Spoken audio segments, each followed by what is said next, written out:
नमस्कार मित्रांनो, मराठी माहिती खजिना या यूट्यूब चॅनलमध्ये आपले स्वागत आहे. औद्योगिक न्यायालयाने अंगणवाडी कर्मचाऱ्यांना ग्रॅज्युइटीची रक्कम देण्याचा आदेश दिला आहे. याविषयी संपूर्ण माहिती आपण या व्हिडिओत पाहणार आहोत.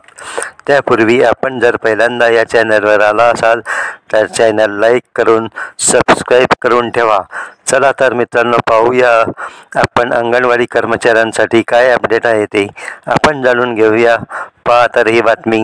अंगणवाडी कर्मचाऱ्यांना ग्रॅज्युइटीची रक्कम मिळण्याचा मार्ग मोकळा. औद्योगिक न्यायालयाचे आदेश.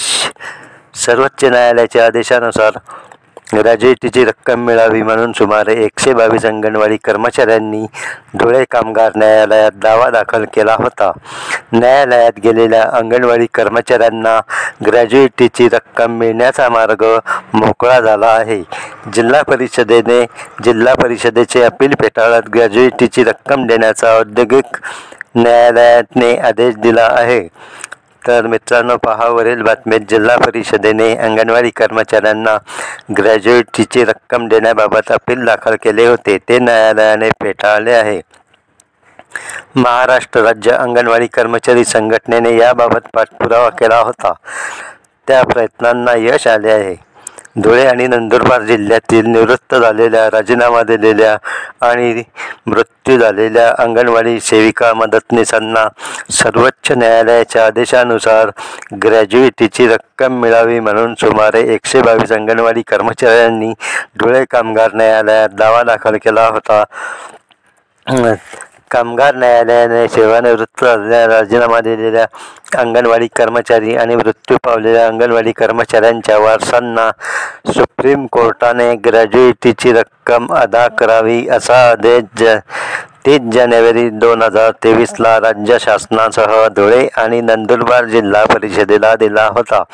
राज्य शासन आणि जिल्हा परिषदेने कामगार न्यायालयांच्या आदेशाची अंमलबजावणी न करता औद्योगिक न्यायालयात अपील दाखल केले होते. पहा तर पुढील बातमीत काय म्हटले आहे ते. अपील प्रकरणी कामगार न्यायालयाच्या आदेशानुसार सेवानिवृत्त झालेल्या, राजीनामा दिलेल्या आणि मृत्यू झालेल्या अंगणवाडी कर्मचाऱ्यांची ग्रॅज्युइटीची रक्कम आधी कोर्टात जमा करा, त्यानंतरच अपील प्रकरणी कामकाज चालविण्यात येईल, असे म्हणत औद्योगिक न्यायालयाचे न्यायाधीश दीपक एल भागवत यांनी अपील फेटाळून लावले आहे. त्यामुळे न्यायालयात गेलेल्या अंगणवाडी कर्मचाऱ्यांना ग्रॅज्युइटीची रक्कम मिळण्याचा मार्ग मोकळा झाला असल्याची माहिती संघटनेचे राज्य कार्याध्यक्ष रामकृष्ण बी पाटील यांनी दिली. पहा अजून पुढील बातमीत काय म्हटले आहे ते. या प्रकरणी ज्येष्ठ विधिज्ञ ॲडव्होकेट B.S. पाटील यांनी कामकाज पाहिले. संघटनेचे कार्याध्यक्ष युवराज बैसाणे व रामकृष्ण बी पाटील यांनी कामकाजात सहकार्य केले. संघटनेने केलेल्या प्रयत्नांना यश आले आहे म्हणून अंगणवाडी सेविका मदतनीस आणि अंगणवाडी सेविकांनी कोणाच्याही भूलथापांना बळी न पडता संघटनेच्या पाठीशी खंबीरपणे उभे राहावे, असे आवाहन संघटनेने केले आहे. तर अशा प्रकारे ही बातमी आहे. निवृत्त झालेल्या, राजीनामा दिलेल्या, मृत्यू पावलेल्या अंगणवाडी कर्मचाऱ्यांची रक्कम आधी कोर्टात जमा करा, त्यानंतरच न्यायालयाचे कामकाज चालविले जाईल, असे न्यायाधीशांनी म्हटले आहे. तर अशा प्रकारे अंगणवाडी कर्मचाऱ्यांच्या प्रयत्नांना यश आले आहे.